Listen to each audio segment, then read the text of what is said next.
Top quality और consistent performance के लिए सिर्फ सिल्वर पंप नाम याद रखना।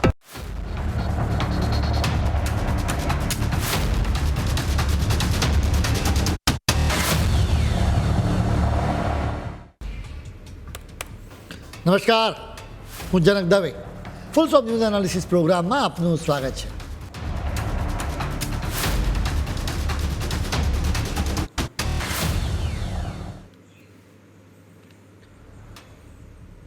અત્યારે આખી દુનિયાની નજર પાકિસ્તાન પર છે. તમામ લોકો આશા રાખી રહ્યા છે કે આતંકિસ્તાનમાંથી શાંતિનો નવો મંત્ર કંઈક ગુંજશે.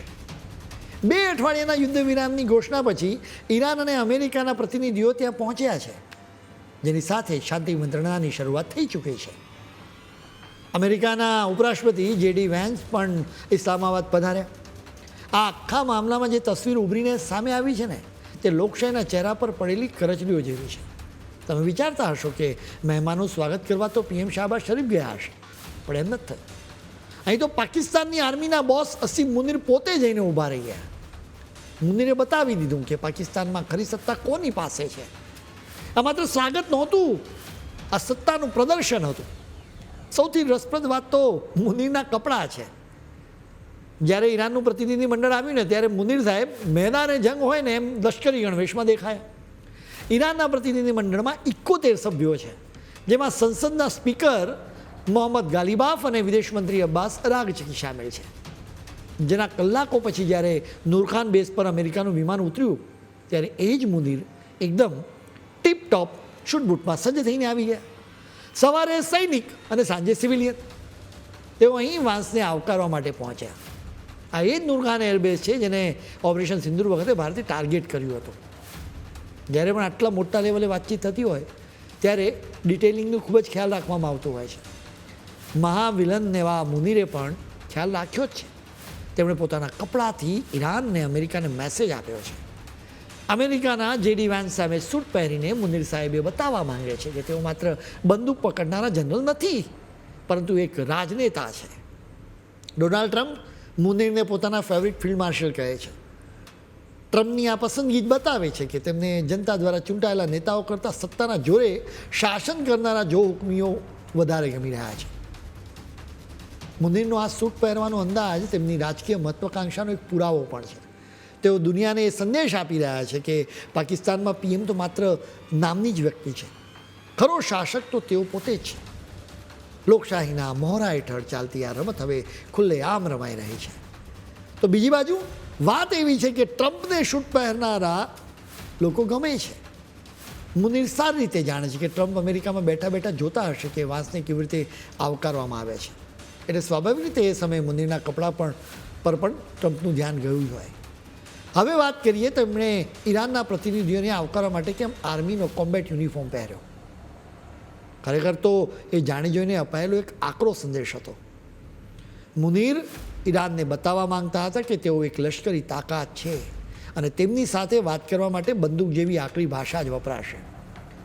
યાદ કરો વર્ષ 2024નો એ સમય જ્યારે ઈરાને પાકિસ્તાનના બલુચિસ્તાન પ્રાંત પર ડ્રોન અને મિસાઇલોથી હુમલા કર્યા હતા, જેના જવાબમાં પાકિસ્તાને પણ ઈરાનની સીમા પર બોમ્બમારો કર્યો હતો. જો કે ચીને વચ્ચે પડીને એ આગ ઠારી હતી, પરંતુ અવિશ્વાસની રાખ હજુ પણ ગરમ છે. હવે મુનીરથી પણ વાત આગળ વધારીને શાંતિ મંત્રણાના ટેબલ પર એક નજર કરીએ. પાકિસ્તાનના PM શાહબાઝ શરીફની ઓફિસે જાહેર કર્યું કે મધ્ય પૂર્વના યુદ્ધને રોકવા માટેની શાંતિ મંત્રણાનો પ્રારંભ થઈ ગયો છે.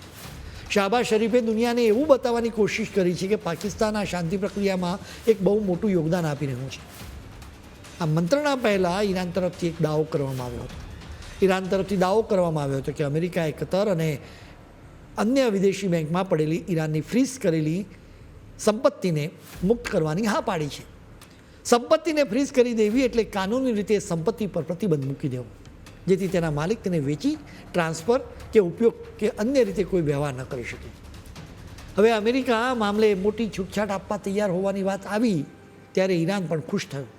જોકે તરત જ રિપોર્ટ્સ આવવા લાગ્યા કે આ વાતો તો સાવ ખોટી છે. આ મંત્રણામાં સંપત્તિને મુક્ત કરવાનો મુખ્ય મુદ્દો તો છે જ નહીં. આ મંત્રણામાં 3 મહત્વના મુદ્દાઓ છે. પહેલો મુદ્દો લેબનોનનો છે. ઈરાન માંગણી કરી રહ્યું છે કે લેબનોનમાં યુદ્ધ અટકે. ઇઝરાયલ લેબનનમાં રહેલા હિઝબુલ્લાને ખલાસ કરવા માંગે છે. ઈરાનના પ્રતિનિધિ મંડળ તરફથી વાન્સને મેસેજ ગયો હશે કે તમે લેબનનમાં હુમલા અટકાવો. અમેરિકાનું સાથી એવું ઇઝરાયલ એના માટે તૈયાર થાય એવી સંભાવનાઓ અત્યારે લાગતી નથી. એટલા માટે જ એના લીધે આ શાંતિ મંત્રણા ફેલ થઈ શકે.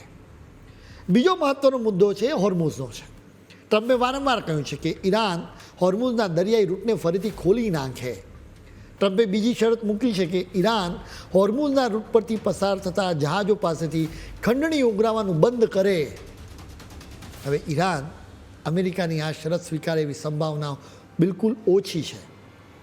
હવે માની લો કે ઈરાન તૈયાર થાય તો પણ એક ગૂંચવાડો અહીં છે.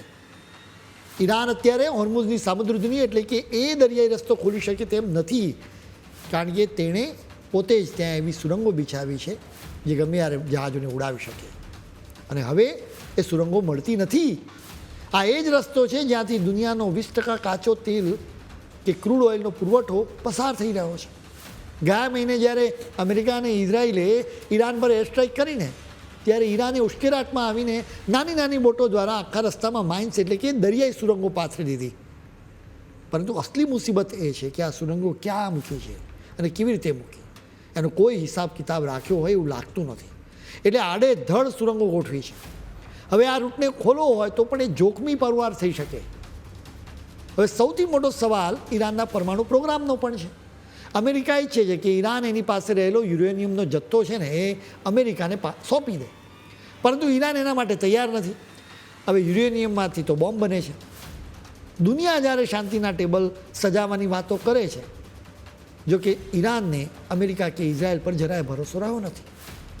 ઈરાનને એમ પણ લાગે છે કે અમેરિકા કે ઇઝરાયલ ફરી તેના પરમાણુ પ્લાન્ટ્સને નિશાન બનાવી શકે. એટલા માટે જ પોતાના લોકોની સુરક્ષા કરવા માટે ઈરાને તૈયારીઓ કરી દીધી છે. ઈરાન અત્યારે સંવેદનશીલ પરમાણુ પ્લાન્ટ્સની આસપાસ રહેતા લોકોને એન્ટી રેડિયેશન આયોડિનની ટેબ્લેટ્સ આપી રહ્યું છે. હવે માની લો કે અમેરિકા હુમલો કરે તો એનાથી પરમાણુ પ્લાન્ટ્સમાંથી રેડિયેશન લીક થાય, તો આ ટેબ્લેટ્સથી લોકોના શરીરને કંઈ ખાસ નુકસાન ન થાય. ઇતિહાસ સાક્ષી છે કે શાંતિની વાતો ઘણીવાર હુમલાનું બહાનું પણ હોય છે. જૂન 2025 અને ફેબ્રુઆરી 2026ના દિવસો યાદ કરી લો.